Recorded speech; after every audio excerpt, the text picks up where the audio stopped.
ലോക്സഭാ തെരഞ്ഞെടുപ്പ് അവസാന ലാപ്പിലേക്ക് കടക്കുമ്പോഴും ബി.ജെ.പിയെ അട്ടിമറിച്ച് ഇന്ത്യ സഖ്യം അധികാരത്തിലെത്തുമെന്ന ആധികാരിക പ്രവചനം തിരഞ്ഞെടുപ്പ് നിരീക്ഷകർ നടത്തുന്നില്ല. വലിയ മുന്നേറ്റമുണ്ടാകുമെന്ന ആത്മവിശ്വാസത്തോടെ തിരഞ്ഞെടുപ്പിനിറങ്ങിയ ബി.ജെ.പി 370 സീറ്റുകളെന്ന അത്ഭുത നേട്ടം കൊയ്യുമെന്നും പ്രവചനങ്ങളില്ല.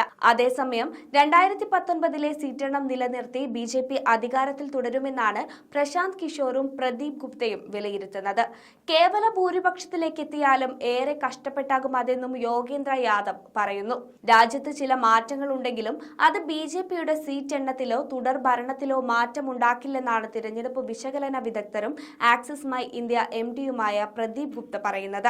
ബി.ജെ.പിക്ക് 303 സീറ്റ് ലഭിച്ച 2019 സ്ഥിതി തുടരും.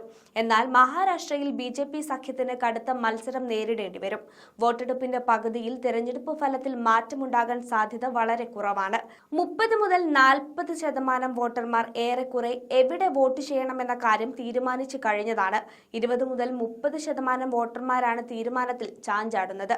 അവർ പോലും സാധാരണ തിരഞ്ഞെടുപ്പിന് ഒരു മാസം മുൻപേ തീരുമാനത്തിലെത്തിയിരിക്കുമെന്നും ഗുപ്ത പറഞ്ഞു.